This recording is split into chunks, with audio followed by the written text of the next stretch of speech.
Session. नमस्कार मुक्ता जी। Happy Independence Day to you, sir. Happy independence day आपको भी। Thank you so much, sir. Sir, we are very fortunate कि आपने time निकाला हमको और अपना समय दिया। और मैं ये चाहूँगी हमारे व्यूअर्स से भी कि अगर आपके मन में कोई सवाल आता है तो आप चैट में डालिए, ताकि हम लोग वो आपसे डायरेक्टली आप कृष्ण सर के थ्रू हम उसको उनका व्यू जान पाए उन चीज़ों के ऊपर।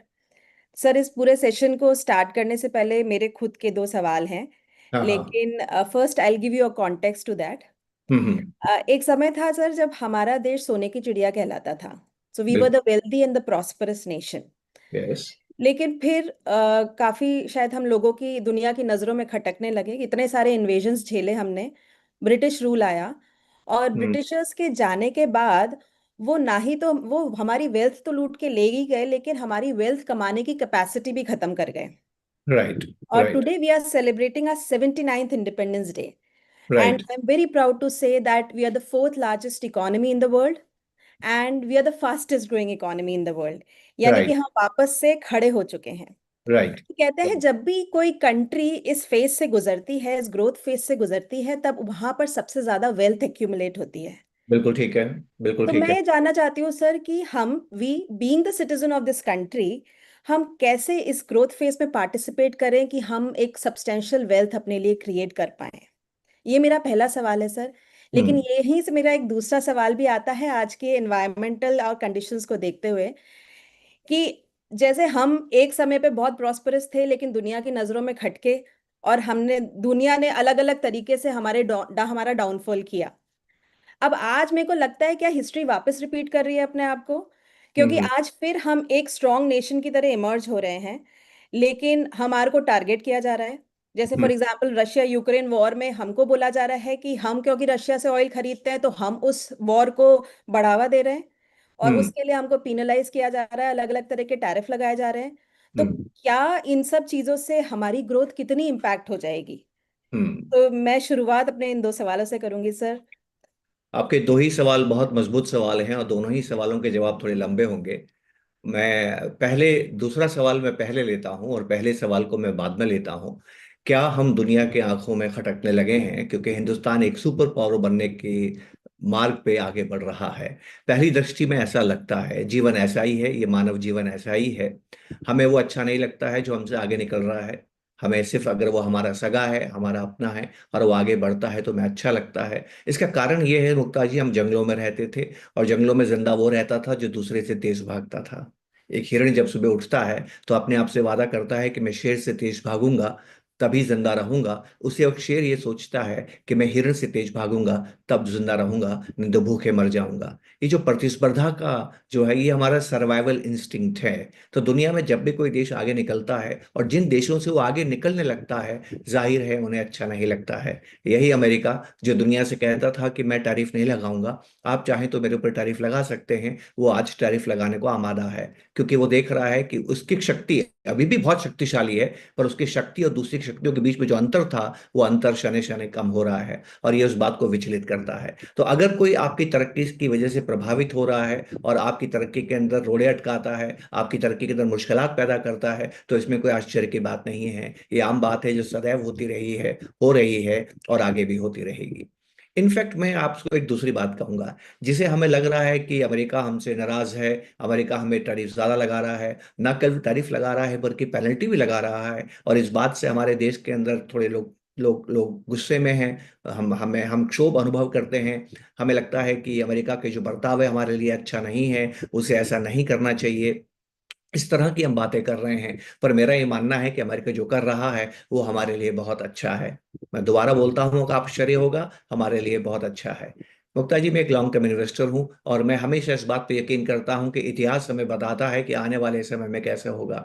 जिसका हिस्टोरिकल सेंस अच्छा होता है, जो इतिहास को समझता है, वो आने वाले भविष्य का आकलन बेहतर कर सकता है। क्योंकि हिस्ट्री जो है रिपीट भले ही ना होती हो, राइम जरूर करती है। इंसान इंसान की भावनाएं, इंसान की जरूरतें, इंसान की साइकोलॉजी, इंसान का मनोविज्ञान लंबे समय में एक जैसा रहता है। तो आज का इंसान भी वैसे ही सोचता है जैसा सदियों पहले का इंसान सोचता था। तो आइए समझते हैं कि ट्रंप ने जो कुछ किया है वो हमारे लिए अच्छा क्यों है, ट्रंप ने क्यों किया, किस लिए कर रहा है। अगर टाइम रहा तो मैं जरूर आपके साथ में बात करूंगा, लेकिन जो पहला स्टेटमेंट आज के इस स्वतंत्रता दिवस के दिन, इंडिपेंडेंस डे के दिन सभी को मुबारकबाद देते हुए जो मैं कहना चाहता हूं वो बहुत साधारण सी बात है, और वो ये है, ट्रंप जो कर रहे हैं वो हिंदुस्तान के लिए अच्छा है। हिंदुस्तानियों में एक दिक्कत है मुक्ता जी। दिक्कत क्या है कि हिंदुस्तानी रिएक्टिव होते हैं, प्रोएक्टिव नहीं होते हैं। देखिए, हमारे यहाँ कोई एआई की बात नहीं करता था। अमेरिका और चीन ने एआई बनाया तो अब हम एआई की बात करते हैं, हमारी कंपनियां एआई की बात करती है, हमारी सरकार एआई की बात करती है। ये साबित करता है कि हिंदुस्तान प्रोएक्टिव नहीं होता है, रिएक्टिव होता है। अब वो रिएक्टिव क्यों है मुझे नहीं मालूम है। जब मैं सुबह मॉर्निंग वॉक पे जाता हूं तो मुझे ज्यादातर लोग मॉर्निंग वॉक पे वो मिलते हैं जिनको डॉक्टर ने हिदायत दी है कि मॉर्निंग वॉक पे जाइए। डॉक्टर ने बोला है कि आपको डायबिटीज हो गई है, डॉक्टर ने बोला है कि आपको बीपी हो गई है, अगर आप उसको कंट्रोल करना चाहते हैं तो आपके लिए मॉर्निंग वॉक जरूरी है। अगर कोई बेहतर खाना खा रहा है तो वो बेहतर खाना इसलिए खा रहा है कि डॉक्टर ने उसको बोला है कि ज्यादा मीठा नहीं खाना है, आपके लिए ज्यादा मीठा, ज्यादा नमक खाना खराब है। तो हम ज्यादातर अच्छे काम तब करते हैं जब कोई घटना घटती है। हमने 1991 के अंदर आर्थिक दृष्टिकोण तब बदला जब हमने सोना इंग्लैंड में गिरवी रखा, हमारे पास डॉलर्स खत्म हो गए थे। कभी भी आप हिंदुस्तानियों को देखें, वो बहुत अच्छा काम तब करते हैं जब उनके सामने मुश्किलात आती है। हिंदुस्तान तभी ज्यादा अच्छा काम करता है जब उसको दिक्कत का सामना करना होता है। इसलिए मैं इतिहास में आपको लेके जाता हूं, और मैं ट्रंप का शुक्रगुजार हूं कि ट्रंप जो कर रहे हैं उससे हमें क्या होने वाला है। हम आजाद हो गए थे, आजाद होने के बाद हम अपने देश को, अपने मुल्क को बनाने की कोशिश कर रहे थे मुक्ता जी। उस वक्त हमारे साथ एक बड़ी भारी समस्या थी। हमारी आबादी पहले से ही बहुत ज्यादा रही है, हमेशा बहुत ज्यादा रही है, लेकिन हमारे पास उत्पादन करने की अच्छी क्षमता नहीं थी। हमारे किसान बहुत मेहनत करने के बाद भी प्रति हेक्टर ईल्ड अच्छी नहीं ले पा रहे थे, और हिंदुस्तान में गेहूं की खेती नहीं हो पा रही थी, या उत्पादन ज्यादा नहीं हो रहा था। अमेरिका से दान स्वरूप सस्ते, दान ही कहूंगा मैं इसको, सस्ती कीमत पे PL 480 नामक की एक योजना थी जिसमें हमें गेहूं मिला करता था। और ये 1960s में लगातार हमें गेहूं आता था। करीब करीब 10 मिलियन टन गेहूं हम अमेरिका से आयात करते थे। ऐसे में वो जो सन था 60s का, हमारे लिए बहुत दुष्कर था। 1962 में हमारा चीन से युद्ध होती है, और युद्ध बड़ा खर्चीला होता है। हमारा काफी मुद्रा, हमारा काफी पैसा, सरकार का काफी रेवेन्यू उसमें खर्च हो जाता है। अभी हम चीन के युद्ध से संभले ही नहीं थे कि हमारा युद्ध पाकिस्तान के साथ हुआ। पाकिस्तान के युद्ध अभी खत्म हुआ ही था कि 1966 में फेमाइन आ गया, अकाल आ गया। और इतनी जबरदस्त तरीके से उत्पादन कम हुआ गेहूं का कि हमारे जो प्रधानमंत्री थे शास्त्री जी, उनको ये कहना पड़ा, उनको ये आह्वान करना पड़ा, देश की जनता से अपील करनी पड़ी कि आप एक दिन भोजन ना करें, आप सोमवार को भोजन ना करेंगे। आप अगर एक दिन भोजन नहीं करेंगे तो आपके देश के दूसरे लोगों को, जिन्होंने 2 दिन से भोजन नहीं किया है, उनको भोजन खाने के लिए मिलेगा। पूरे मुंबई शहर के अंदर रेस्टोरेंट्स ने शाम का खाना देना बंद कर दिया था। तो हिंदुस्तान उस दौर से भी गुजरा था, हमारे पास खाने के लिए पर्याप्त गेहूं नहीं थे। ऐसे में अमेरिका हमें प्रभावित करने के लिए, हमें हमें उन्हें ऐसा लगता था कि हिंदुस्तान किसी का साथ क्यों नहीं देता है। हिंदुस्तान तभी आजादी से अपनी नीति बनाता था, इसको हम नॉन नॉन अलाइन मूवमेंट कहते हैं। हिंदुस्तान ने कभी किसी के दबाव में अपनी नीतियां नहीं बनाई है। हिंदुस्तान तब भी रशिया से संबंध रखता था, और अमेरिका को ये बात अखरती थी कि हिंदुस्तान रूस से संबंध क्यों बनाता है। तो ऐसे में अमेरिका ने उस गेहूं का निर्यात धीरे धीरे कम करना शुरू किया। अमेरिका को ये पता लगा कि हिंदुस्तान में अकाल पड़ा है, हिंदुस्तान में मुश्किल में है, तो वो बहुत धीमे धीमे हमें गेहूं देने लगा। जो प्रेसिडेंट जॉनसन थे, उन्होंने एक पॉलिसी अपनाई। इस पॉलिसी को बोलते हैं माउथ बाय माउथ, मतलब जितनी हमें खाना है उतना ही गेहूं दे रहे हैं। ये हालत आप इस नीति को कह सकते हैं, माउथ टू माउथ नीति को उन्होंने अपनाया। ऐसे में इंदिरा गांधी अमेरिका जाती है, उनसे मुलाकात करती है, वो अच्छी तरह से सहयोग नहीं करते हैं, काफी समय तक इंदिरा जी को इंतजार भी करवाते हैं गेहूं को रिलीज करने में। तो इंदिरा जी जब विमान से वापस आ रही होती हैं तो वो प्रण करती है कि अब मेरा देश गेहूं के लिए किसी के सामने हाथ नहीं फैलाएगा। और उसके बाद हमने हरित क्रांति का इस्तेमाल किया, और आज आप देखिए आज हम गेहूं निर्यात करते हैं। तो मुक्ता जी, मेरा आपसे सवाल था कि हिंदुस्तान ने गेहूं पैदा करने की कसम क्यों खाई? क्योंकि अमेरिका ने आपको तकलीफ पहुंचाई। आगे बढ़ते हैं। अमेरिका पहला देश था दुनिया में जिसने एटम बम बनाया था, और उसकी धाक पूरी दुनिया में हो गई, लेकिन उसने बाकी देशों को रोका नहीं। तो धीमे धीमे 1950 आते आते, 1948-50 आते आते रशिया ने भी एटम बम बना लिया, USSR बोलते थे। सोवियत रूस ने भी एटम बम बना लिया। धीमे धीमे इंग्लैंड और फ्रांस ने भी एटम बम बना लिया, और 1964 आते आते चीन ने भी एटम बम बना लिया। चीन के एटम बम बनने के बाद में इन पांचों देशों ने मिलकर अमेरिका की लीडरशिप में, अमेरिका की अगुवाई में एक नीति बनाई, जिस नीति को बोलते हैं नॉन प्रोलिफरेशन ट्रीटी, एनपीटी। और दुनिया के बाकी देशों को कहा कि ये जो तकनीक है ये हम ही तक सीमित रहेगी, ये तकनीक हम किसी के साथ साझा नहीं करेंगे, और दुनिया का और कोई भी देश परमाणु बम नहीं बना पाएगा। और दुनिया के सब देशों पे उन्होंने दबाव बनाया, फोर्स डाला, दबाव बनाया अमेरिका ने कि आप एनपीटी को साइन कीजिए। हिंदुस्तान ने सिरे से खारिज कर दिया, और हिंदुस्तान ने कहा कि मैं इस ट्रीटी पे साइन नहीं करूंगा। इस दुनिया के हर देश का बराबर अधिकार है, अगर कोई तकनीक दुनिया में है तो वो सबके लिए होनी चाहिए, चंद देशों के लिए नहीं होनी चाहिए। और हिंदुस्तान ने उस पर दस्तखत नहीं किए। अमेरिका ने पांचों देशों को कहा खबरदार अगर आपने ये तकनीक हिंदुस्तान को दी। हिंदुस्तान ने कहा परवाह नहीं, लेकिन हिंदुस्तान ने उस पर काम करना शुरू किया, और 1974 आते आते हमने अपना परमाणु विस्फोट भी कर लिया। अब मैं आपसे सवाल पूछता हूं मुक्ता जी, हमने परमाणु बम क्यों बनाया? क्योंकि अमेरिका ने मना किया। अगर वो मना नहीं करता तो शायद हम नहीं बनाते। हम शांति प्रिय देश हैं, हम वेपनरी में विश्वास नहीं करते हैं, पर हमें मना किया गया, इसलिए हमने बनाया।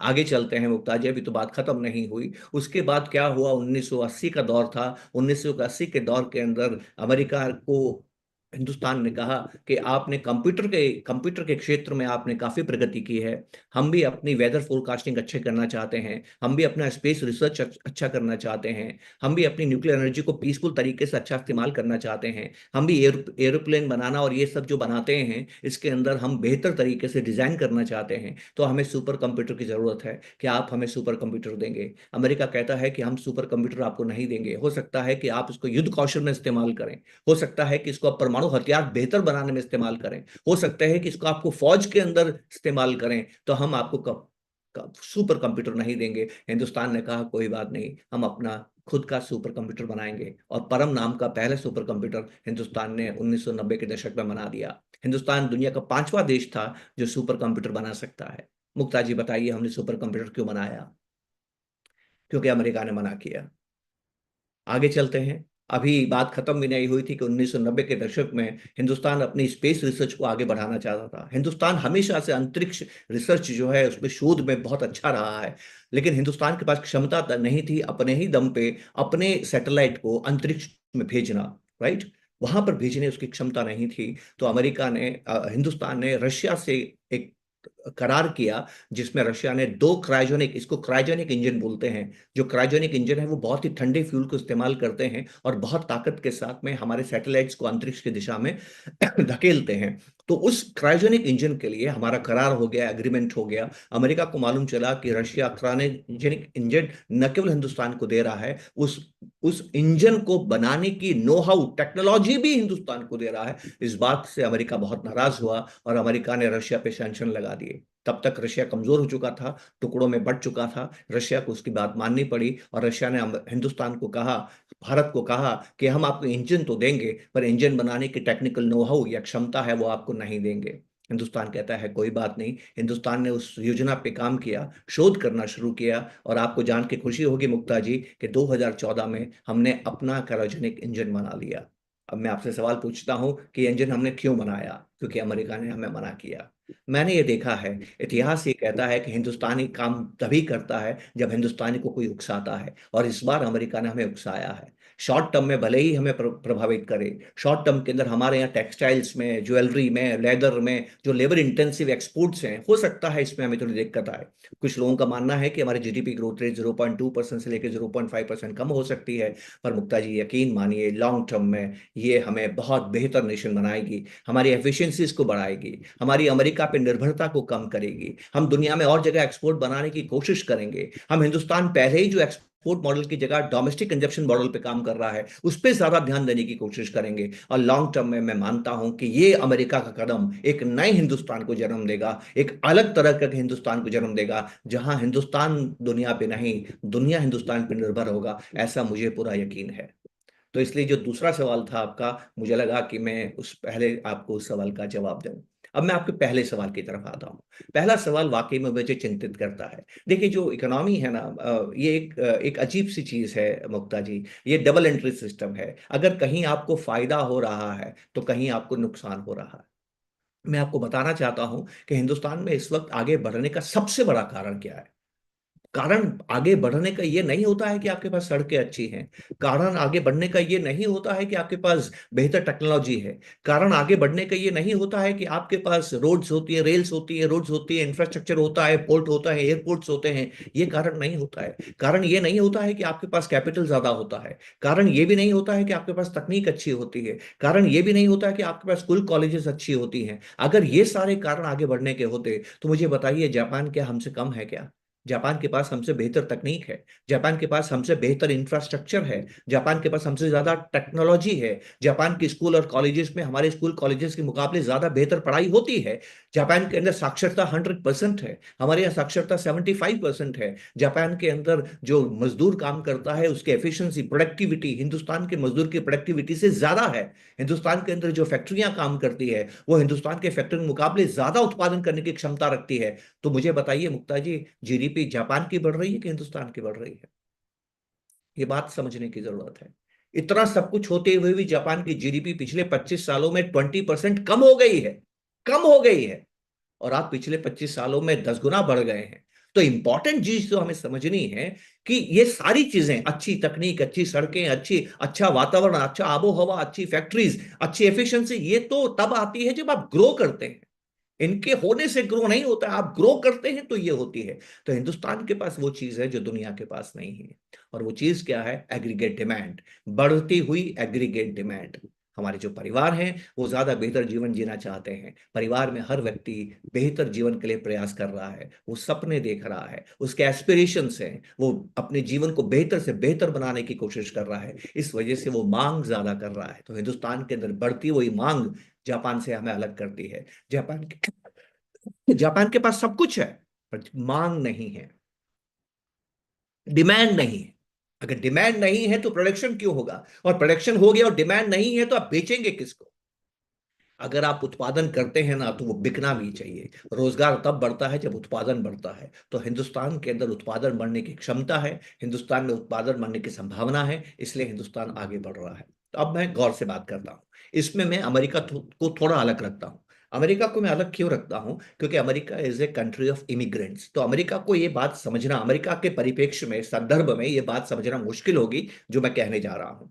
मेरे पास एक विषय होता था मुक्ता जी, हिस्ट्री ऑफ इकोनॉमिक डेवलपमेंट, कि दुनिया में आर्थिक विकास का इतिहास कैसे हुआ। तो मैंने हर देश का आर्थिक विकास का इतिहास पढ़ा है, अमेरिका का भी पढ़ा है, पर अमेरिका को मैं अलग रखता हूं क्योंकि वो कंट्री ऑफ इमिग्रेंट्स है। यूरोप कब विकास कर रहा था, जापान कब विकास कर रहा था, चीन कब विकास कर रहा था, इन हर देशों ने जब भी सबसे अच्छा विकास किया, जिसको अमृतकाल कहते हैं। अमृतकाल मतलब आपकी जो एफिशिएंसी है बढ़ने की वो तेज होती है, आपका इनपुट आउटपुट रेशियो बहुत ज्यादा होता है, आपका हर कार्य फलदायी होता है, उसको अमृतकाल कहते हैं। तो जो अमृतकाल का दौर था ना जापान का, वो 64 से 84 था। जो अमृतकाल का दौर था चीन का, वो 1990 से 2015 था। और जो अमृतकाल था इंग्लैंड का, वो 1850 से 1910 के आसपास अमृतकाल इंग्लैंड का हुआ था। अमृतकाल में क्या होता है कि काम करने वाले लोगों की संख्या भी बढ़ती है। तो ध्यान से मेरी बात सुनिएगा गुप्ता जी। 1958 में जब मेरे पिता ने काम करना शुरू किया तो वो अकेले काम करने वाले थे, घर में 8 खाने वाले थे। 1990s में जब मैंने काम करना शुरू किया, हम घर में 5 लोग थे, और दो दो कमाने वाले थे और 3 खाने वाले थे। देखिए, पहले 8 खाने वाले, एक कमाने वाला, फिर क्या हुआ? 5 खाने वाले, 2 कमाने वाले। फिर मैंने शादी की तो मेरी पत्नी भी काम करती है, अब हम 6 लोग हो गए। 6 खाने वाले, 3 कमाने वाले। वक्त गुजरता है, जो बड़े हैं वृद्ध होकर के दुनिया से चले जाते हैं, जो छोटे हैं बड़े हो जाते हैं। वक्त के साथ मेरे माता पिता का देहांत हो गया, मेरे दोनों बच्चे बड़े हो गए, अब बड़ा बच्चा अपना काम करता है, अब हम 4 में से 3 लोग कमाते हैं। कितनी इंटरेस्टिंग बात है। और 4 लोग हम लोग क्या है, खाने वाले हैं। अब जानते हैं मुक्ता जी, एक दिन क्या होगा, मेरा छोटा बेटा भी पढ़ाई पूरी कर लेगा और वो भी काम करने के लिए बाजार में आएगा, तब मेरे परिवार में 4 लोग होंगे, चारों ही कमा रहे होंगे। तभी अमृतकाल बनता है, क्योंकि जब हर कोई कमाता है तो हर कोई डिमांड करता है, हर कोई खर्चने की क्षमता बढ़ती है, और हिंदुस्तान के अंदर या किसी भी देश के अंदर उत्पादन बढ़ता है, रोजगार बढ़ता है, और आप एक डेवलपमेंट के वर्चुअस साइकिल में आ जाते हैं। ये तो है अच्छा पक्ष। कलेक्टिव, ये है कलेक्टिव गुड। कलेक्टिव गुड इसको बोलते हैं सर्वहित, सार्वजनिक हित, सबका हित हो रहा है। अब व्यक्ति के लिए क्या होता है, ध्यान से समझिएगा। जब मेरे पिता 8 खाने वाले थे, एक कमाने वाला था, इसका मतलब बाजार में लेबर की सप्लाई कम थी। आज 4 के 4 कमा रहे हैं तो लेबर की सप्लाई ज्यादा है। इकोनॉमिक प्रिंसिपल है मुक्ता जी। इकोनॉमिक प्रिंसिपल ये कहता है कि किसी भी चीज की सप्लाई बढ़ती है, उसकी कीमत नहीं बढ़ती है। तो हिंदुस्तान में अब सैलरीज नहीं बढ़ती है, चंद लोगों की बढ़ती है, सबकी नहीं बढ़ती है। आप देखेंगे ज्यादातर लोगों की जो छोटे काम करते हैं, ब्लू कॉलर के काम करते हैं, इनकी आमदनी ज्यादा बढ़ती नहीं है। टीसीएस 2010 में 3.5 लाख रुपए पे एंट्री लेवल इंजीनियर रखता था। टीसीएस आज भी 3.5 लाख रुपए पे एंट्री लेवल इंजीनियर रखता है। पहले वो ज्यादा लोगों को रिक्रूट करता था, अब कम लोगों को रिक्रूट कर रहा है। मैं तो यहां तक सुन रहा हूं कि काफी जो आईटी की कंपनीज हैं वो ले ओवर्स भी कर रही हैं, क्योंकि काम मांगने वाले बहुत ज्यादा हैं। अगर काम मांगने वाले जो नौकरी करना चाहता है, अगर वो ज्यादा पैसे मांगेगा तो सेठ कहेगा चलता मन, मेरे पास दूसरा आदमी काम करने के लिए है जिस तरह से कम पैसे पे काम करेगा। तो जब भी अमृतकाल आता है, लेबर सप्लाई बहुत ज्यादा बढ़ती है, वर्किंग पॉपुलेशन बढ़ती है, डिपेंडेंट पॉपुलेशन बढ़ती है, देश तो ग्रो करता है, पर व्यक्ति के लिए केवल छोटी नौकरी करके अपने सपने पूरे करना बहुत मुश्किल हो जाती है। तो यंग पॉपुलेशन को मुझे ये कहने में कोई हिचक नहीं है कि उनकी केवल नौकरी करके सपने पूरे करने का जो सफर है वो बहुत दुष्कर होगा, बहुत मुश्किल होगा। मैं ये नहीं कहता कि सपने पूरे नहीं होंगे, लेकिन बहुत मुश्किल, बहुत दुष्कर होगा। आपको ये इंश्योर करना होगा कि आपकी नौकरी में आपकी लगातार आमदनी बढ़ती रहे। अगर आप ऐसा नहीं कर पाते हैं तो सिवाय अच्छे इन्वेस्टमेंट के आप आगे नहीं बढ़ सकते हैं।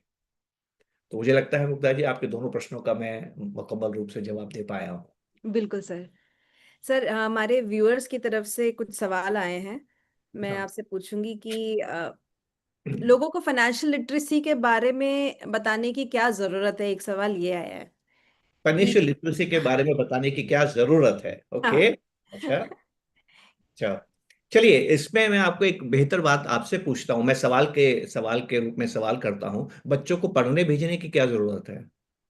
आप घर में भी तो पढ़ा सकते हैं, है ना? देखिए, लिटरेसी, ज्ञान अर्जित करना तो हमेशा अच्छा है। आपको दुनिया के बारे में जानकारी होनी चाहिए। आप 3 स्तरों पे काम करते हैं। पहला स्तर यह है कि आपके पास जानकारी होनी चाहिए। जब आपके पास जानकारी होती है तो आप उसका इस्तेमाल करते हैं और अपनी जरूरतें पूरी करते हैं। उसको बोलते हैं इंटेलिजेंस, उसको बोलते हैं बुद्धि। और बुद्धि से जब आप जानकारी का इस्तेमाल करके किसी चीज का निर्माण करते हैं या अपनी जरूरतें पूरी करते हैं, अपनी इच्छाएं पूरी करते हैं, तो आपको एक बात समझ में आती है, आप अनुभव प्राप्त करते हैं। और अनुभव बात प्राप्त करके आपको ये समझ में आता है कि बुद्धि को किस तरह से इस्तेमाल करना है। ये तरीका ज्यादा अच्छा नहीं है, ये तरीका ज्यादा अच्छा है, उसको अनुभव कहते हैं। उससे आपके पास आता है विवेक। तो जब तक आप विवेक के स्तर पर आके काम नहीं करते हैं तो जीवन में आपको बड़ी कामयाबी नहीं मिलती है। फिर से बोलता हूं, आपकी जानकारी से आपकी बुद्धि का विकास होता है, बुद्धि के इस्तेमाल से विवेक आता है, और विवेक के आने से आप बेहतर काम करते हैं। तो जब आप फाइनेंशियल लिटरेसी करते हैं तो आपको फाइनेंस के बारे में, इन्वेस्टमेंट के बारे में, बाजार के बारे में, इकोनॉमी के बारे में आपको ज्ञान प्राप्त होता है। जब आपको ज्ञान प्राप्त होता है, उस ज्ञान का आप बेहतर इस्तेमाल करते हैं, मतलब बुद्धि का विकास करते हैं। जब आप बुद्धि का विकास करते हैं और अनुभव प्राप्त करते हैं तो आप विवेक प्राप्त करते हैं, और जब विवेक प्राप्त करते हैं तब आपको निवेश में कामयाबी मिलती है। तो क्या मतलब हुआ? आपके एक अच्छे इन्वेस्टर बनने की पहली सीढ़ी क्या है कि आप फाइनेंशियली लिटरेट होने चाहिए। बिल्कुल सर। सर, लास्ट एक एक, साल से एक दुख भरी बात बताऊं मैं आपको। हिंदुस्तान हाँ बहुत जी। आगे बढ़ रहा है, पर एक एसएनपी का एक सर्वे हुआ था, फाइनेंशियल लिटरेसी पे सर्वे हुआ था। दुनिया में सबसे कम फाइनेंशियल लिटरेट लिटरेट लोग कहाँ रहते हैं? आप जानते हैं, हिंदुस्तान में रहते हैं। हिंदुस्तान की फाइनेंशियल लिटरेसी बहुत पुअर है। और यही कारण है कि यहाँ जितने भी लोग इन्वेस्टमेंट करने बाजारों में जा रहे हैं, अभी 2022-23 में सेबी की रिपोर्ट आई थी कि जितने भी लोग डेरिवेटिव्स, ऑप्शंस इसके अंदर बाजार में ट्रेडिंग करने के लिए आए हैं, उसमें 93% लोगों को लॉस हो रहा है। मुझे उम्मीद है कि आपने भी वो रिपोर्ट के बारे में जरूर सुना या पढ़ा होगा। क्यों हो रहा है? क्योंकि वो फाइनेंशियल लिटरेट नहीं है। तो इसलिए फाइनेंशियल लिटरेसी बहुत जरूरी है। आप अपने आप को बेहतर बनाते हैं, एक बेहतर निवेशक बनाते हैं। सर, पिछले एक साल से मार्केट ने कुछ खास रिटर्न दिया नहीं है। हाँ। क्योंकि कोविड के बाद जब बहुत सारे लोग मार्केट के साथ जुड़े तो उन्होंने एक अच्छी रैली देखी। उनको हम्म। लगा पैसा यहीं बनता है। हाँ। और मतलब भीड़ की भीड़ आई। हाँ। लेकिन अभी पिछला एक साल से मार्केट ने कुछ खास रिटर्न नहीं दिया है, तो अब लोग वापस घबरा गए हैं। हम्म। फिर वो छोड़ना चाहते हैं। जो एसआईपीज लोग कर रहे थे इस उम्मीद में कि यहाँ ही पैसा बनेगा, वो हम्म। अब हताश हो रहे हैं, क्योंकि हम्म। उनको मार्केट ने कुछ रिस्पॉन्स ज्यादा दिया नहीं पिछले एक साल में।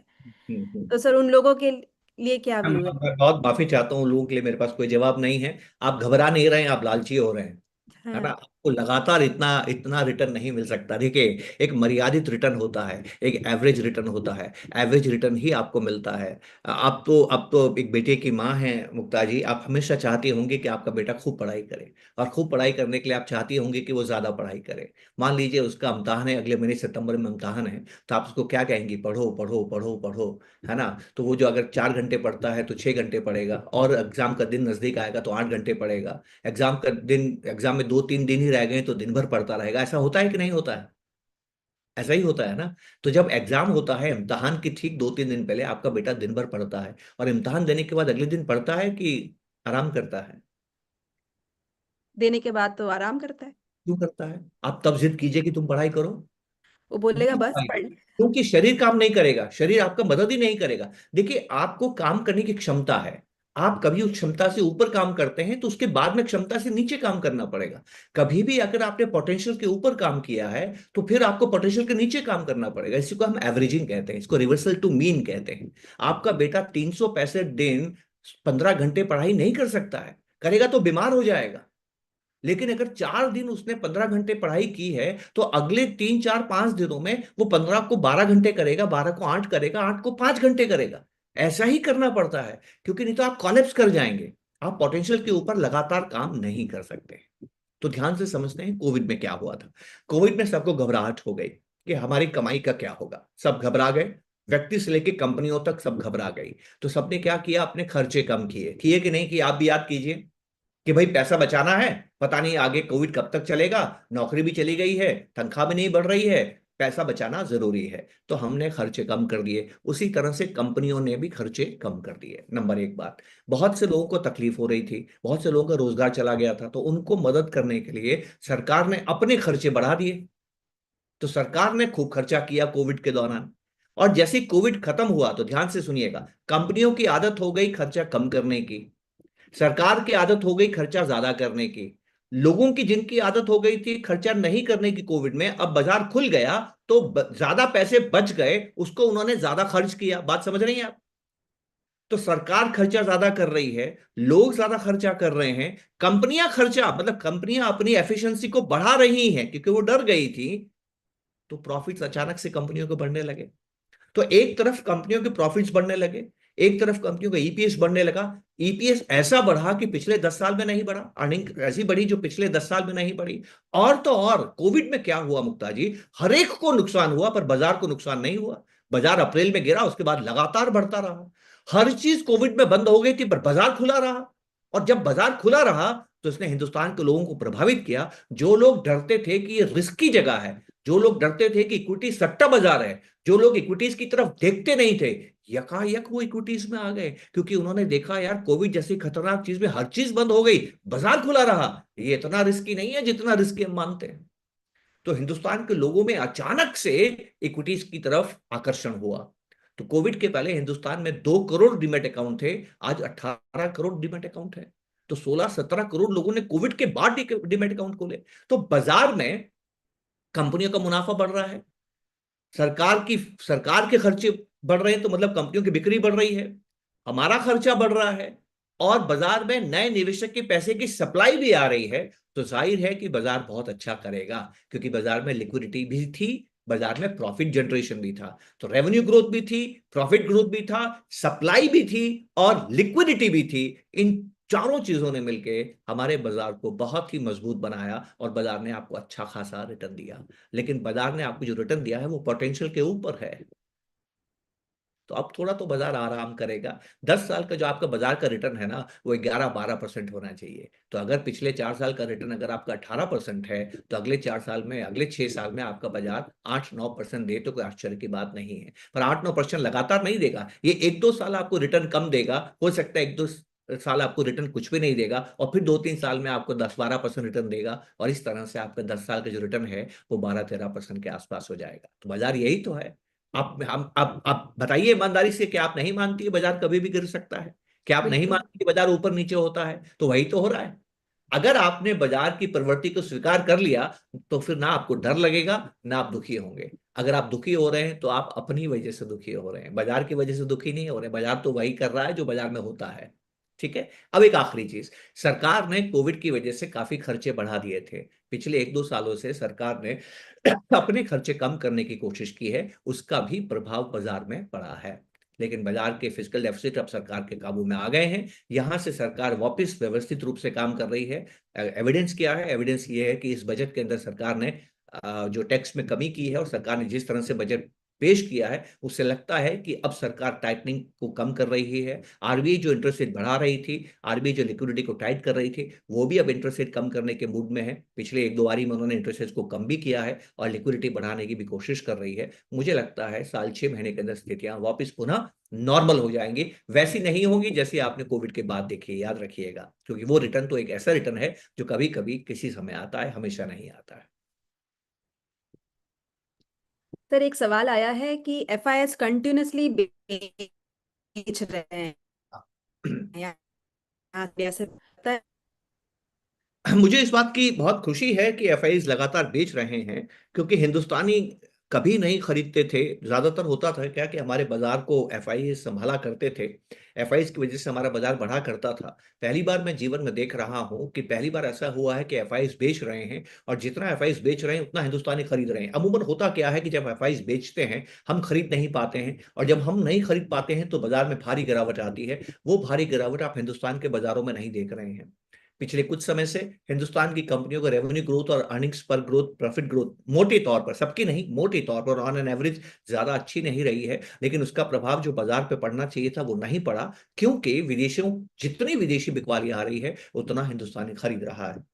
एक अच्छी बात है। अब एक दूसरी बात कहता हूं, अगर विदेशी आया था तो जाएगा ही, ऐसा तो हमेशा के लिए तो नहीं आया, और गया है तो वापिस आएगा। एक दिन विदेशी वापिस आएगा। जब विदेशी वापिस आएगा तब हमारा मूड कैसा रहता है? अगर हमारा मूड तब भी खरीदने का रहा तो फिर ये बाजार आपके हाथ में नहीं आएगा। क्योंकि जीवन में पहली बार मैं एक बात और देखूंगा मुक्ता जी, और वो क्या होगा कि हिंदुस्तान के बाजारों में हिंदुस्तानी भी इन्वेस्ट करना चाहता है और हिंदुस्तान के बाजार में विदेशी भी इन्वेस्ट करना चाहता है। तो बताइए उस बाजार में कैसा प्रेशर होगा?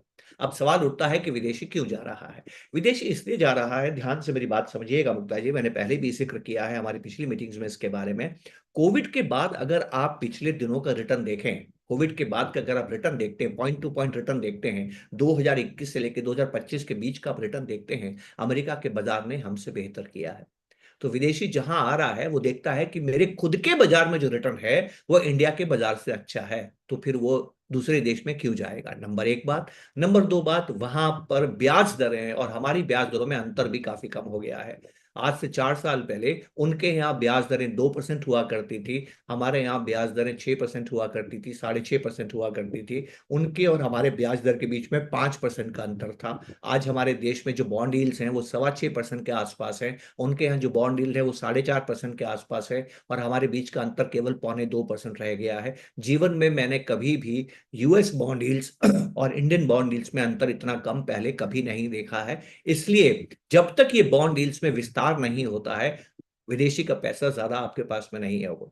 क्या ऐसा होगा? ऐसा जरूर होगा, क्योंकि इतने ज्यादा इंटरेस्ट रेट, इतनी ज्यादा बॉन्ड यील्ड्स पे अमेरिका लंबे समय तक काम नहीं कर सकता है, क्योंकि उनके ऊपर कर्ज का बोझ बहुत ज्यादा है। आम अमेरिकी नागरिक के ऊपर भी कर्ज बहुत ज्यादा है, अमेरिकी सरकार के ऊपर भी कर्ज बहुत ज्यादा है। वो लंबे समय तक इतने ज्यादा इंटरेस्ट रेट्स को सहन नहीं कर सकते हैं। ये उनके लिए बहुत घातक है, बहुत दुखद है, और इसलिए वो हर प्रयास करेंगे अपनी ब्याज दरों को कम करने का। तो जैसे ही अमेरिका में ब्याज दरें कम होना शुरू होंगी, आप देखेंगे कि विदेशियों की जो रुचि है वो वापस हमारे देश में बढ़ना शुरू हो जाएगी। मुक्ता जी, आप हैं हमारे साथ? आवाज आ रही है आपको मेरी? हेलो? हाँ जी सर, आ रही है। आ रही है? मुक्ता जी का फ्रेम फ्रीज हो गया है। चलिए, मैं बात को आगे, हाँ मुक्ता जी, यस बोलिए, अब आप यस, ठीक एक है। सॉफ्टवेयर इंजीनियर हैं जो अपना इन्वेस्टमेंट सारा खुद संभालते हैं। हाँ, तो वो ये जानना चाह रहे हैं कि क्या this is the right way कि मैं खुद ही करूं या I should appoint somebody to take care of my portfolio. आप खुद कर रहे हैं, इसका मतलब आप खुद करना चाहते हैं। जाहिर है कि अगर मैं आपको बोलूंगा कि नहीं आप खुद मत कीजिए, सलाहकार के जरिए कीजिए, तो आपको मेरी बात अच्छी नहीं लगेगी, क्योंकि जो आप कर रहे हैं उसमें उल्टी बात कह रहा हूं।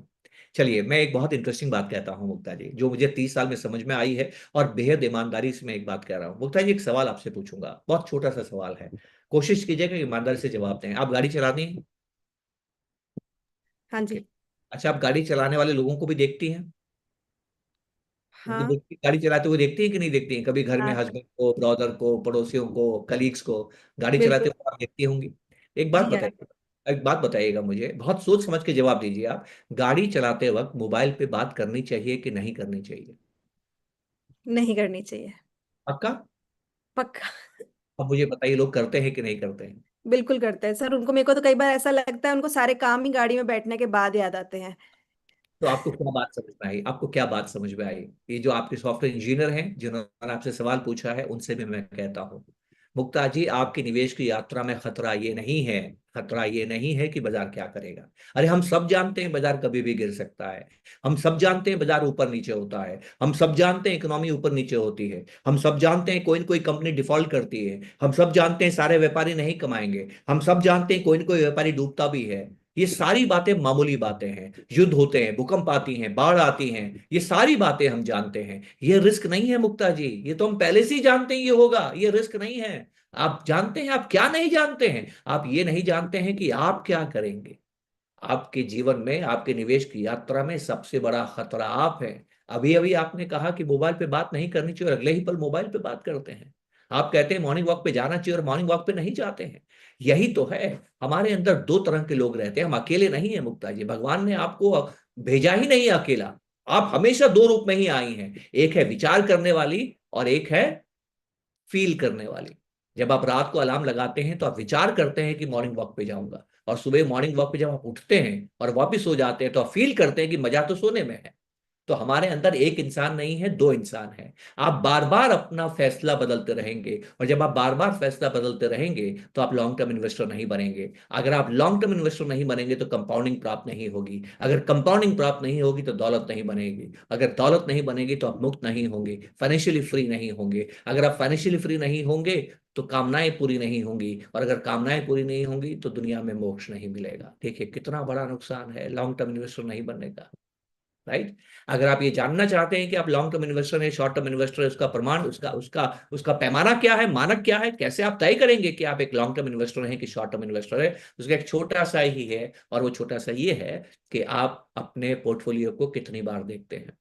जितनी बार पोर्टफोलियो को देखेंगे उतनी बार आप फील करेंगे, और जितनी बार आप फील करेंगे उतनी बार अपने फैसलों को बदल देंगे। आपको एक अजीब सी बात बताता हूं, मैं और मेरी पत्नी अपने पोर्टफोलियोज को सिर्फ साल में एक बार देखते हैं, धनतेरस के दिन। पत्नी तो वो भी नहीं देखती है, और उसका जो परफॉर्मेंस है मेरे से कहीं बेटर है। And this is what Mukta ji we have to understand. सलाहकार बहुत जरूरी है। एक और सवाल पूछता हूं, आपको बात समझ में आएगी। आप जानती हैं गीता के बारे में सुना है आपने? जी हाँ। भगवान कृष्ण ने अर्जुन को कही थी। बिल्कुल। कब कही थी? महाभारत के टाइम। महाभारत के समय, ठीक युद्ध से पहले। क्यों? क्योंकि अर्जुन ने बोल दिया था कि मैं युद्ध नहीं करूंगा। तो भगवान को उसको ज्ञान देना पड़ा कि उसको युद्ध क्यों करना है। ज्ञान मिलना बहुत आसान है। गीता मिलना बहुत आसान है। चैट जीपीटी से ज्ञान मिलता है, गूगल से ज्ञान मिलता है, मैगजीन से ज्ञान मिलता है, अखबारों से ज्ञान मिलता है, टीवी देखने से ज्ञान मिलता है, सोशल मीडिया पे ज्ञान मिलता है, आपस में बात करके ज्ञान मिलता है। ज्ञान की कोई कमी नहीं है, जितना ज्ञान चाहिए आपको मिलेगा। मुक्ता जी एक बात बताइए, जब भगवान ने ज्ञान दे दिया अर्जुन को युद्ध से ठीक पहले, तो द्वारका क्यों नहीं चले गए? 18 दिन साथ में क्यों रहे? क्यों रहे 18 दिन साथ में? क्योंकि भगवान जानते थे ज्ञान लेने के बाद में भी ये वो नहीं करेगा जो उसको ज्ञान है, ये वही करेगा जो ये करना चाहता है। इससे गलती होगा, इससे सही नहीं होगा। तो ये तो हमें ज्ञान है कि गाड़ी चलाते वक्त मोबाइल पे बात नहीं करनी चाहिए, पर हम करते हैं। ज्ञान का महत्व नहीं है, ज्ञान होने से कुछ नहीं होता है, ज्ञान को इस्तेमाल करने की क्षमता से होता है। तो इसलिए मेरा यह मानना है कि जिन लोगों का सलाहकार नहीं होता है उनका सफर लंबा नहीं होता है। वो लॉन्ग टर्म इन्वेस्टर बनने में दिक्कत फेस करते हैं, और जब तक लॉन्ग टर्म इन्वेस्टर नहीं बनते हैं तब तक कंपाउंडिंग नहीं होती।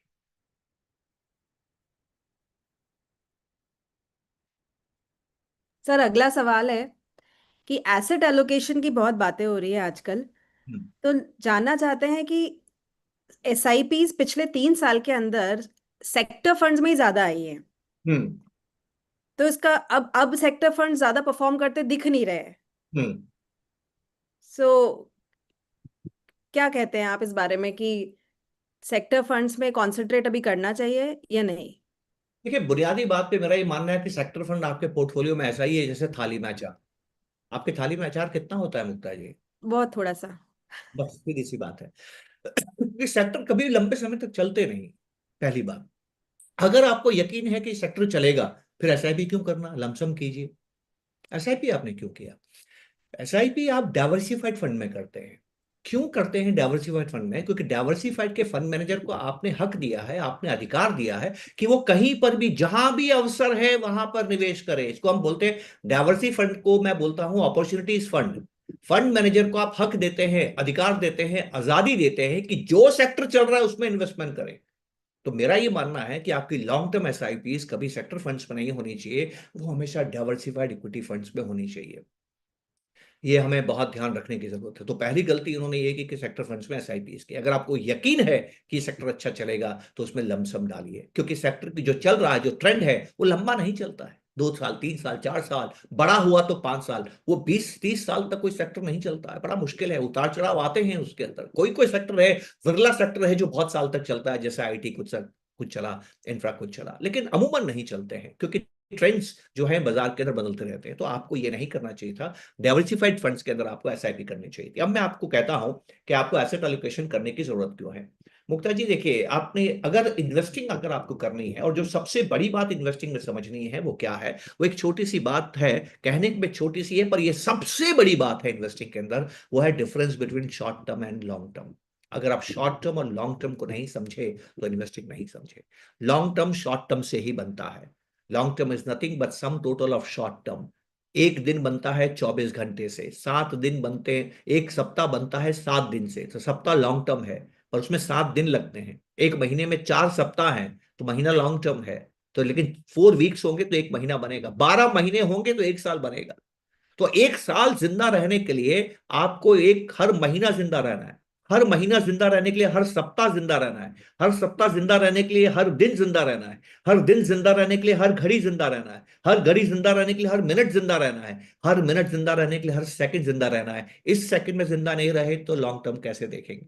तो दुनिया के सबसे महान अर्थशास्त्री जेएम केन्स कहा करते थे कि लॉन्ग टर्म में एवरीबडी इज डेड। तो मुक्ता जी, अगर आपको लॉन्ग टर्म देखना है तो शॉर्ट टर्म को सुरक्षित करना है, शॉर्ट टर्म को प्रोटेक्ट करना है। जो व्यक्ति शॉर्ट टर्म को प्रोटेक्ट करता है वो लॉन्ग टर्म देखता है। तो आप शॉर्ट टर्म का भी ध्यान रखते हैं, आप लॉन्ग टर्म का भी ध्यान रखते हैं, और तब जाके आपको एक ही तरीका है, एक ही रणनीति है, एक ही स्ट्रेटेजी है जो ये काम करती है। उसको हम बोलते हैं एसेट एलोकेशन। नंबर एक। नंबर दो बात, दुनिया में इवेंट रिस्क होते हैं, घटनाएं तो होंगी, आप मानती है ना।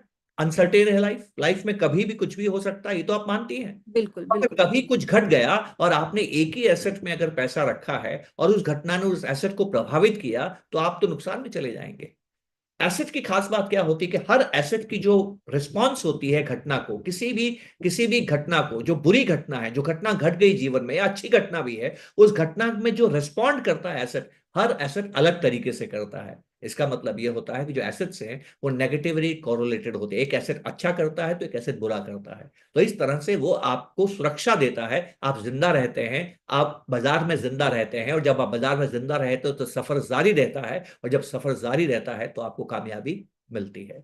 तो आपको कैसे करना है, जब भी आप म्यूचुअल फंड में इन्वेस्टमेंट करने के आए, परिवार के साथ बैठें, कागज लें, कागज पे लिखें कि आपने कितना पैसा बचाया है। फिर सबसे पूछिए, क्या आपको 2025 में कुछ पैसा खर्च करने की जरूरत है? ये कौन सा खर्चा जो अलग खर्चा है, रूटीन खर्चा नहीं, रूटीन खर्चा नहीं, अलग से खर्चा, जो आप बचाए हुए पैसे से खर्चा करते हैं, उस खर्चे की बात कर रहा हूं, रूटीन खर्चा नहीं। रूटीन खर्चा तो इनकम में से कर लिया, फिर बचत की।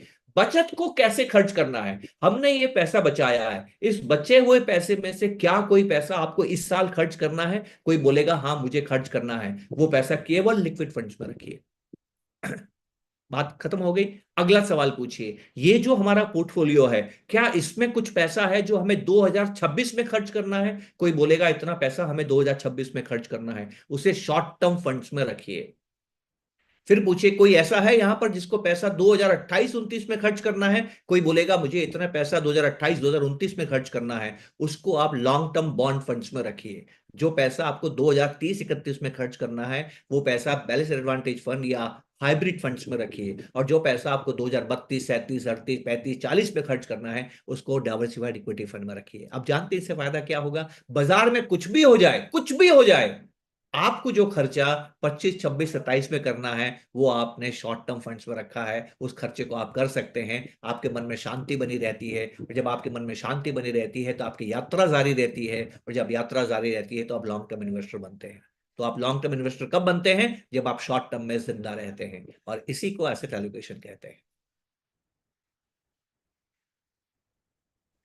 एक सवाल आया है कि I am 70 years old, retired है, हम्म। लेकिन एफडी में ही विश्वास करते हैं, सारा पैसा एफडी में ही डालते हैं क्योंकि सिक्योरिटी चाहिए। हम्म। लेकिन आजकल इंटरेस्ट रेट गिरती जा रही है, so hmm. Now he is concerned about his future कि हम्म। अब उस पैसे का इन्वेस्टमेंट किस तरह करें हम्म। कि थोड़ा रिटर्न भी आ जाए, बिकॉज इंटरेस्ट रेट तो एफडीज की डाउन ही जा रही है। तो बहुत अच्छा सवाल उन्होंने पूछा। 70 ईयर्स की आपकी एज है, तो दो बातें कहूंगा। पहली बात तो कहूंगा, देर आए दुरुस्त आए। आप बिल्कुल सही आए हैं, लेकिन बहुत देर कर दी मेहरबा आते आते। क्योंकि अब आपको अब समझ में आया है कि एफडी में इंटरेस्ट रेट्स कम हो रहे हैं। इंटरेस्ट रेट्स तो कम पिछले 25 सालों से लगातार हो रहे हैं मुक्ता जी। 25 साल पहले हुआ करता था इंदिरा विकास पत्र, जो आपको 15% ब्याज दिया करता था, और आपका पैसा 5 साल में दुगना हुआ करता था। ये अमूमन सवाल है। आज भी हिंदुस्तान के अंदर 50 रुपया लोग एफडी में रखते हैं। लोगों को लगता है कि एफडी सुरक्षित है। कोई दो राय नहीं है, एफडी सुरक्षित है, कोई दो राय नहीं है। एफडी से ज्यादा सेफ हिंदुस्तान में दूसरा प्रोडक्ट आपके पास में नहीं है। पर सेफ्टी की व्याख्या करनी होगी मुक्ता जी, सेफ्टी की व्याख्या करनी होगी, आसान नहीं है। मैं आपको बताऊं, मेरा 3 साल का बच्चा जब मेरा पहला बेटा जब 3 साल का हुआ, और पहली बार जब मैंने उसको स्कूल भेजा, वो भी रो रहा था और माँ भी रो रही थी। क्यों रो रही थी? बेटा पहली बार माँ से बिछड़ रहा था, उसको डर लग रहा था दुनिया का सामना करते हुए। माँ को डर लग रहा था कि इसका घर में मैं ध्यान रखती हूँ, स्कूल में कौन ध्यान रखेगा। तो मेरी बात गौर से सुनिएगा। मान लीजिए बच्चे को 12 बजे बाहर घर वापस स्कूल से घर आना है, और 12 बजे तक बच्चा नहीं आया, 12:15 तक बच्चा नहीं आया, मेरी पत्नी के मन में क्या आएगा? अच्छे ख्याल आएंगे कि बुरे ख्याल आएंगे? सारे बुरे ख्याल बिल्कुल। आएंगे। एक भी अच्छा ख्याल नहीं आएगा। और सारे बुरे ख्याल क्या होंगे? अरे मेरे बच्चे को चोट तो नहीं लग गई, हम्म। एक्सीडेंट तो नहीं हो गया, किसी ने धक्का तो नहीं मार दिया, किसी ने किडनैप तो नहीं कर लिया, यही सारे ख्याल आएंगे ना। तो इसका मतलब क्या है? वो 3 साल के बच्चे की जिंदगी घर में सुरक्षित है कि स्कूल में सुरक्षित है? कहाँ ज्यादा सेफ है? घर में। तो स्कूल में खतरे में क्यों डाला? खतरे में क्यों डाला? क्योंकि आपको बच्चे को बढ़ाना है। पढ़ाना था ग्रोथ के लिए। बहुत विश्वास के साथ आपको एक बात कहता हूं, जीवन में दो चीजें बहुत प्यारी हैं, आपका पैसा और आपका बच्चा। बच्चा पैसे से भी ज्यादा प्यारा है, ठीक है, पर ये दोनों चीजें बहुत प्यारी हैं। इन दोनों चीजों से एक अजीब सी बात है, ये बचते तब हैं जब आप इनको ग्रो करते हैं। पेरेंट्स ये नहीं कहते I want to save my child, parents कहते हैं I want to grow my child. भले ही स्कूल में खतरा है, फिर भी आप बच्चे को स्कूल भेजते हैं, तभी तो बच्चा बढ़ता है। पैसा भी तभी बचता है जब पैसा बढ़ता है।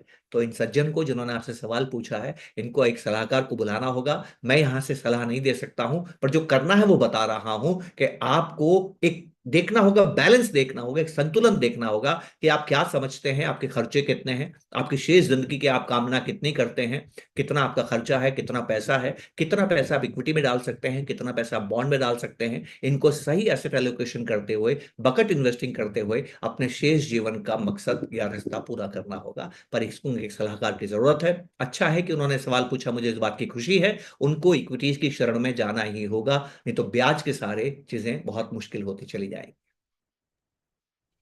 सर अभी एफडीज एक बहुत आख। सेफ है, एफडीज बहुत सेफ है, आपके प्रिंसिपल को बचा के रखती हैं, पर एफडीज धन नहीं बनाती हैं। तो एफडी में दो गारंटी हैं। एक गारंटी जो बैंक लिख कर देता है कि आपका पैसा सुरक्षित है, आपको तयशुदा ब्याज मिलेगा और आपको प्रिंसिपल मिलेगा, ये बैंक लिख के देता है। एक और गारंटी है जो बैंक नहीं लिखता है, मैं आपसे कहता हूं, वो आपको कभी धनी नहीं बनाएगी। एफडी कभी पैसा नहीं बढ़ाती है, पैसे की ताकत, परचेसिंग पावर को नहीं बढ़ाती है। ये भी हमें समझना है। तो एफडी में जो इन्वेस्टमेंट किया है वो 2-3 साल से ज्यादा नहीं होना चाहिए। अगर आपके पास में वो पैसा है जो 6, 7, 8, 10 साल तक आपको इन्वेस्टेड रखना है, उसको एफडी में नहीं कीजिए, उसको आप इक्विटी म्यूचुअल फंड्स में रखिए। सर एक और सवाल है कि जब लोग पोर्टफोलियो कंस्ट्रक्ट करते हैं, तो जैसे एक इन्वेस्टर का सवाल था, उसने अपने पोर्टफोलियो में करीब 70 से 80 स्कीम रखी हुई हैं। मतलब डाइवर्सिफिकेशन कहते हैं ना, हमको डाइवर्सिफाई करना चाहिए क्योंकि आपकी रिस्क कम होती है। तो राइट, उन्होंने राइट। इतना डाइवर्सिफाई किया हुआ है। तो आपका व्यू जानना चाहते हैं, is it the right strategy अपनी रिस्क कम करने करने के लिए? आप मल्टीपल स्कीम्स के अंदर आप इन्वेस्ट हो जाओ, क्योंकि ऐसा तो है नहीं कि सारी की सारी एक साथ नहीं चलेंगी, ये सारी की सारी एक साथ चलेंगी, तो वो बैलेंस बन जाएगा। So is it the right strategy to go about? नहीं, बिल्कुल नहीं। मैं आपको कुछ चीजें हैं जो मैं जिंदगी से उदाहरण देके बताया करता हूँ। मेरी एक बुआ है, उनके जिस घर में शादी हुई है, वो जो मेरे अंकल हैं, फूफा जी हैं, उनसे उनसे एक बार मैं बात कर रहा था। उनके पिताजी 9 भाई हैं। कितने भाई हैं? 9 भाई हैं। मतलब उनके जो चाचा और अंकल थे, चाचा और ताऊ मिला के कितने लोग हो गए? 9 लोग हो गए। अभी 9 के 9 लोगों की 4 जनरेशन इस दुनिया में है। कौन सी generation? 4th generation.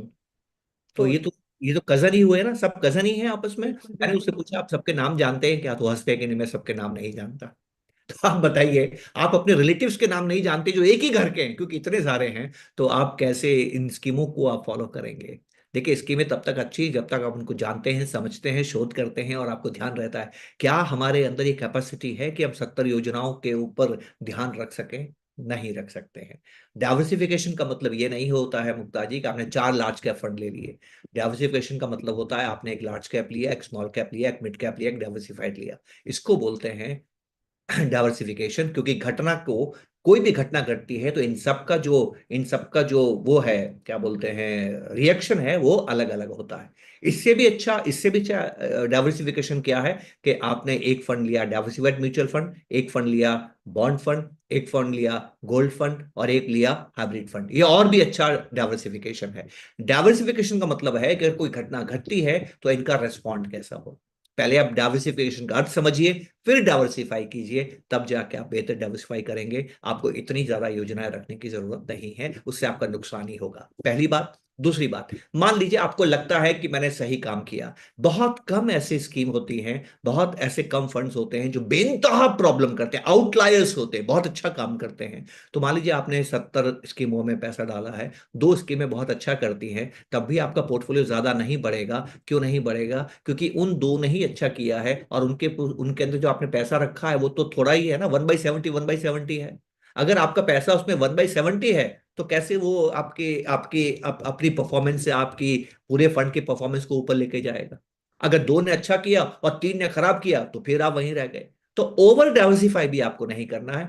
Over diversify में क्या होता है, आपको नुकसान होने की संभावना तो वाकई में कम हो जाती है, लेकिन पैसा नहीं बनने की संभावना भी बढ़ जाती है। तो वो भी आपको नहीं करना है। जीवन हो या इन्वेस्टमेंट मुक्ता जी, मुझे एक बात आपको संदेश देना है, इसमें संतुलन ढूंढना है। इसमें सही या गलत नहीं होता है। ये सही गलत की कहानी नहीं है। जीवन में कभी आपको खर्च बढ़ाना है, कभी आपको बचत बढ़ानी है। ना खर्च अच्छा होता है, ना बचत अच्छी होती है। राइट? तो आपको दोनों में संतुलन करना है। ऐसा ही डाइवर्सिफिकेशन है। आपका निवेश डाइवर्सिफाइड होना चाहिए। इसका ये मतलब नहीं कि ज्यादा से ज्यादा स्कीमें लेते चले जाए, नहीं, संतुलित तरीके से आपको डाइवर्सिफाई करना है। सर, एक सवाल है कि it is it better to do lump sum और should I do only SIP? कुछ लमसम अमाउंट मिला है एफडीज की मेच्योरिटी से, तो क्या करना चाहिए मतलब? नहीं करना चाहिए आपको। लमसम का मतलब होता है investment of past savings, investment of past savings. SIP का मतलब होता है इन्वेस्टमेंट ऑफ फ्यूचर सेविंग्स। आपने आज फैसला किया है कि फ्यूचर में जो कमाता रहूंगा ऑटोमेटिकली सेव होता रहेगा। लमसम का मतलब है पास्ट में जो मैंने बचाया है उसको सेव करूंगा। ये कॉम्प्लीमेंट्री है, ये सब्स्टिट्यूट्स नहीं है, फॉर गॉड सेक। जो सबसे बड़ी बात दोस्तों हमें समझनी है वो ये है कि एसआईपी और लमसम सब्स्टिट्यूट्स नहीं है, दे कॉम्प्लीमेंट्री है। जहां पर ये दोनों मिल जाते हैं, वहां पर आपका सफर और बेहतर हो जाता है। हाँ, लमसम में आपको ये ध्यान रखना है कि आप ज्यादा वैल्यूएशंस पे इन्वेस्ट ना करें। राइट? बहुत ज्यादा वैल्यूएशन है तो आपको इन्वेस्ट ना करें। वो थोड़ा सा वैल्यूएशन परिप्रेक्ष्य को आप ध्यान में रखते हुए उस संदर्भ में आप इन्वेस्टमेंट करें। एसआईपी का मतलब है हमेशा इन्वेस्टमेंट करते रहना। लमसम का मतलब है मौके देख के इन्वेस्टमेंट करना, या उसके हिसाब से एसेट एलोकेशन करते हुए इन्वेस्टमेंट करना, या थोड़ा इंतजार करना। ये भी नहीं है कि आप पूरा लमसम नहीं डालेंगे। 3 तरह के वेट होते हैं मुक्ता जी। एक होता है स्ट्रेटेजिक वेट, एक होता है, एक स्ट्रेटेजीज होती हैं, एक होता है इक्वल वेट, एक होता है ओवर वेट, एक होता है अंडर वेट। अगर कोई बहुत जबरदस्त तरीके से वैल्यूएशन ज्यादा है, तो आप इक्विटी में अंडरवेट हो जाइए। अगर आपको लगता है कि वैल्यूएशंस अच्छे हैं, तो आप अच्छे वैल्यूएशन से, सस्ते वैल्यूएशन है, तो इक्विटी में आप ओवरवेट हो जाइए। अगर आपको लगता है कि वैल्यूएशंस ठीक ठाक हैं, तो आप इक्वल वेट रखिए। रहना इक्विटीज में सदा है, लेकिन आप तय करेंगे वैल्यूएशन के हिसाब से कि आपको अंडरवेट रहना है, इक्वल वेट रहना है, कि ओवरवेट रहना है। लमसम में बस आपको ये ध्यान रखने की जरूरत है। सर बस आखिरी सवाल है। गोल्ड ने बहुत अच्छा परफॉर्मेंस दिया है अभी पिछले सालों में। रिटर्न्स गोल्ड के बहुत अच्छे आ रहे हैं। तो लोग जानना चाहते हैं कि उनके पोर्टफोलियो में गोल्ड का कितना परसेंटेज होना चाहिए। गोल्ड जरूर होना चाहिए आपके पोर्टफोलियो में। 10 से 12% आपके पास जरूर गोल्ड होना चाहिए। इन दिनों आपको इच्छा करेगी कि 15% के पास भी गोल्ड हो जाए तो कोई बुरी बात नहीं है। मैं गोल्ड को लेके बहुत ज्यादा बुलिश भी नहीं हूं और गोल्ड को लेके बिल्कुल बियरिश भी नहीं हूं।